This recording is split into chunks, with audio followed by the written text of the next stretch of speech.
19 October 2020. It began on a quiet Sydney morning. In the suburbs of Condell Park, a 44-year-old man, known in the underworld as Hamzy, was gunned down outside his home. He collapsed after running some 200 metres, blood pooling on the entire pavement. But this killing was far more than a single act of violence. It marked the spark that ignited a full-blown gangland war across Western Sydney, one that reverberated through criminal networks, shattered families and law enforcement efforts. So, who was Hamzy really? And what enemies had he amassed? This was not just another target killing. It left the questions of justice unresolved. But as the dust settled in this underworld saga, innocence and guilt were tangled, and the people behind it may still be out there. In today's crime story, we will unravel the underworld feuds, the betrayals, the secret communications, and the deadly fallout. Let's start with his guy who got the latest taste of gang war feuds in Australia's one of the most recent targeted killings. It all began with the name Hamzy, a man whose life straddled two extremes. On the surface, a modest suburban existence. Behind closed doors, a figure deeply embedded in one of Australia's most dangerous criminal networks. At the time of his death in October 2020, Hamzy was 44, the older brother of Bassem Hamzy, founder of the notorious Gang Brothers for Life. Although publicly he may have seemed unremarkable, Hamzy's financial footprint told a different story. According to the New South Wales Crime Commission, confiscation proceedings after his death revealed that Hamzy had purchased real estate with roughly 650,000 Australian dollars in cash, deposited 350,000 Australian dollars through banking channels, and attempted to launder over 400,000 Australian dollars through associates linked to long-running money laundering operations. All these transactions pointed to his deep involvement in serious and organised crime, far beyond a standard street-level offender. The arc of Hamzy's life, from criminal family scion to wealthy underworld figure, mirrored the evolution of Brothers for Life itself. The gang, emerging from the prison corridors where Bassem built allegiances, expanded rapidly across Sydney's southwestern suburbs. In that context, Hamzy was not a fringe foot soldier, but a link in a powerful criminal dynasty whose operations included drugs, money laundering, real estate, and violence. As we begin his story, it is precisely this dual identity, legitimate fronts and criminal empire behind the scenes, that sets the tension. That tension would explode in a single morning that changed everything. To understand the killing of Hamzy, let's dive into the larger underworld network in which he operated. A violent, sprawling rivalry between two powerful crime families, Brothers for Life, often called the Hamzy family, and the Alameddine crime network. Brothers for Life grew from prison cell alliances under the leadership of Bassem Hamzy. The organisation established influence across Sydney's southwestern suburbs, at its height numbering hundreds of associates. Over time, internal disputes and feuds fractured parts of the gang, but the Hamzy family retained substantial power and resources. Meanwhile, the Alameddine crime network emerged as a main rival. Tensions between the two groups had simmered well before the 2020s over territory, drug routes, loyalty, and reputation. According to police and media sources, by mid-2020, the rivalry was viewed as the most dangerous underworld feud in Sydney. In the months before Hamzy's murder, the feuding escalated. Non-fatal shootings, brawls, threats, and public fear began to grow. Recognizing the risk, law enforcement imposed movement bans on dozens of known associates of both families across Greater Sydney, an attempt to prevent retaliatory violence. Thus, at the moment when Hamzy was killed, the environment was already a powder keg. Two entrenched crime clans locked in bitter rivalry, extensive networks of associates and assets, and a fragile balance of fear and violence. His murder did not occur in isolation. It was part of a broader, escalating gang war that had already claimed lives and shaken communities. In the weeks leading up to October 2020, tensions between the Hamzy crime family, inherited from Brothers for Life, and the Alameddine crime network escalated sharply. The spark, authorities believe, was a massive drug rip, a loss of roughly 400 kilograms of cocaine. Police intelligence submitted in court documents alleged that the missing cocaine belonged to Sydney-based members of an allied criminal group, and that suspicion fell on members of the Hamzy family, including Hamzy. The belief that Hamzy orchestrated the theft transformed a simmering gang rivalry into a full-blown contract, a payback kill ordered by aggrieved syndicate leaders. The timing was ominous. In the 2 days before Hamzy's shooting, rival networks clashed violently. According to police records, members of the Hamzy clan assaulted an Alameddine associate in Sefton on 14th October 2020. 2 days later, on the 16th of October, a robbery targeting an Alameddine member reportedly involved drugs. The broader context of distrust, retribution, and drug market stakes. And then came the assassination that sent shockwaves throughout Sydney's criminal underworld. In the early morning of 19th October 2020, at approximately 7:30 a.m, Majid Hamzy was ambushed outside his home on Simmet Avenue in Condell Park, a suburb in southwestern Sydney. Two masked gunmen, reportedly lying in wait, opened fire as Hamzy exited his house. According to police and eyewitnesses, Hamzy was struck multiple times. Despite his wounds, he managed to stagger to running roughly 200 metres along Simmet Avenue and onto Curtin Place before collapsing in a pool of blood outside a neighbour's home. He died at the scene. Paramedics and emergency services responded promptly, but the injuries proved fatal. In the aftermath, investigators discovered a burnt-out vehicle believed to be a getaway car we parked in a nearby street in Yagoona. As events unfolded, authorities released CCTV footage showing several vehicles travelling in convoy before and after the shooting, notably a grey Toyota RAV4 and a black Mercedes-Benz. A third vehicle of interest, a white BMW 328i, was also identified. Police described the crime as a calculated execution-style hit. Not a random act, but a premeditated assassination likely involving coordination across multiple vehicles. And as the investigators combed through CCTV, dashcam, and forensic evidence, the quiet suburban street of Condell Park suddenly became ground zero of a major gangland murder. In March 2022, nearly 18 months after the murder, authorities made a major breakthrough. Law enforcement agencies, New South Wales Crime Commission, New South Wales Police, and the Criminal Group Squad arrested two men suspected of being the shooters. The suspects, identified as Chris O'Brien and Bryce Williams, were taken into custody during coordinated raids across multiple homes in suburbs, including East Hills and Panania. Police charged them with murder and drug supply offences, alleging their involvement in the execution-style killing of Majid Hamzy outside his Condell Park home. Media and official sources reported that Williams had been observed on CCTV shortly after the shooting, dubbed Mr. Blonde, because his hood slipped, revealing fair hair, suggesting his role as one of the gunmen. At that point, the police believed that the order to kill Hamzy came from the highest levels of international organised crime, pointing to a broader transnational conspiracy. The murder was allegedly revenge for a suspected theft of a large cocaine shipment, a 400-kilogram import believed to have been orchestrated by Hamzy. But alongside the two main suspects, a third individual was also charged later for allegedly supplying one of the getaway cars used in the attack. As investigators pieced together CCTV footage, forensics, and intelligence tracing criminal money flows, the case appeared poised to deliver justice, or so many expected. But the story had another twist, because when the police started their investigation, the detail shocked the entire police department. In the lead-up to his death, Majid Hamzy was not only under threat, he was also reportedly orchestrating brutal violence himself. In December 2025, media revealed that encrypted messages recovered from Hamzy's seized AN0M phone laid bare a chilling plan. He had allegedly arranged a bounty of $100,000 on a rival crime boss and plotted not only murder, but torture, mutilation, and filming of the act. The texts, exchanged in 2019 with an associate identified only by the alias JID, included explicit instructions to carve up a target's chest, inflict very bad bodily harm, and film the violence for revenge. In one of his texts, Hamzy asked how much the hit would cost, and even requested a video of the killing to confirm it had been carried out. So this meant the guy who was killed, Hamzy, was not just a target. He was preparing to be a gangster killer, deepening the complexity of his relationships and enemies in Sydney's underworld.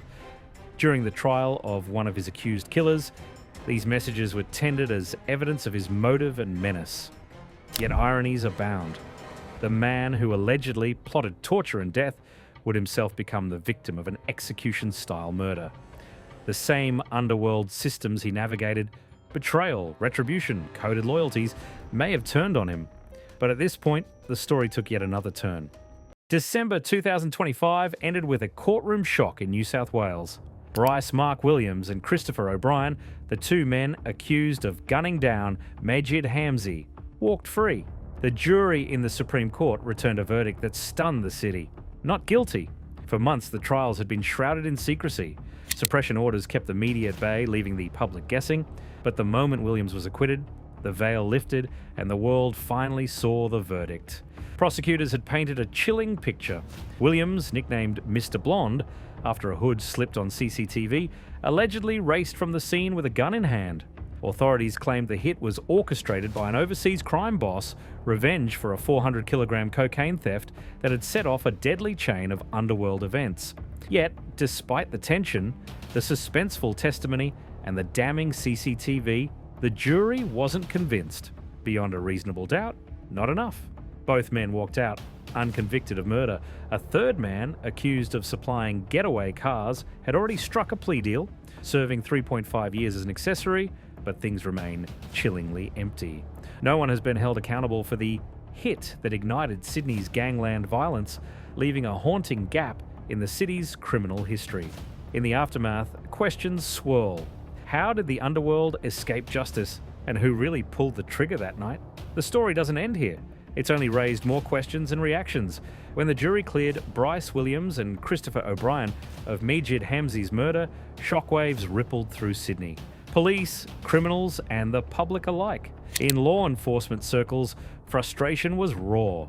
Investigators had long framed Hamzy's execution as a high-stakes contract hit, linked to a multi-million-dollar drug theft and a sprawling web of organised crime. The acquittal left cops questioning whether their intelligence, forensic work, and witnesses had been enough, or whether translating underworld secrets into courtroom evidence had been an impossible task. For the criminal networks themselves, the verdict sent a very different message. Bold, brazen killings might go unpunished. Rival clans and surviving associates saw the outcome as a signal of impunity. Police reports tie more than 20 fatal shootings across Sydney since mid-2020 directly to disputes between Hamzy's circle and his enemies, a grim reminder that the feud is far from over. Public reaction blended alarm with despair. Communities affected by gang violence grappled with the reality that a high-profile suspect had walked free. Journalists pointed to years of suppression orders that had kept trial details under wraps, deepening mistrust and heightening the shock when the verdict finally hit. Majid Hamzy's murder in October 2020 didn't just end a life, it ignited a wildfire.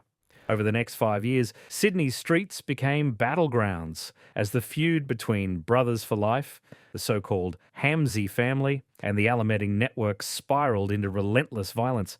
Police link at least 23 fatal shootings since August 2020 to these gangs, a grim tally of a war that shows no sign of slowing. Hamzy's public execution was only the opening salvo.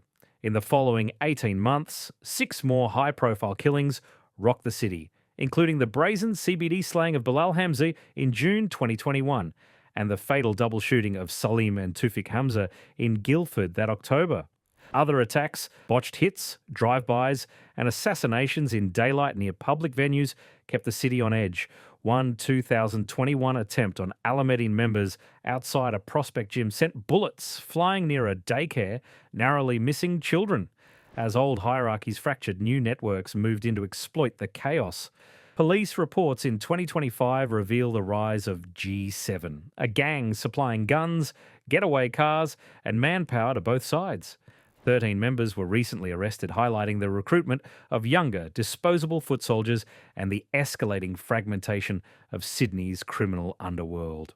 The roots of Brothers for Life, B4L, stretch back to 2007 when its founder, Bassem Hamzy, already serving a life sentence for a 1998 nightclub murder, began cultivating a criminal network from inside prison.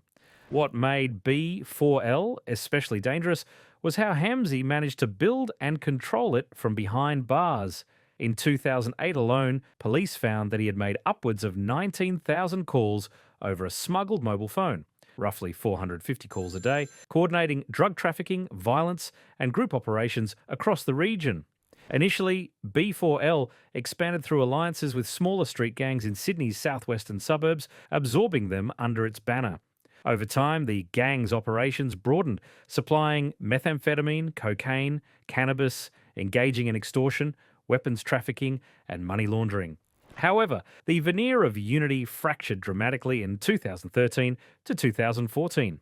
Internal divisions, especially between the Bankstown, largely Lebanese-Australian faction, and the East Blacktown, largely Afghan-Australian faction, erupted into a brutal civil war. In that period, the gang was responsible for at least 2 murders, 11 non-fatal shootings, 2 kneecappings, and multiple beatings. Civilians, including bystanders, were also caught in the crossfire.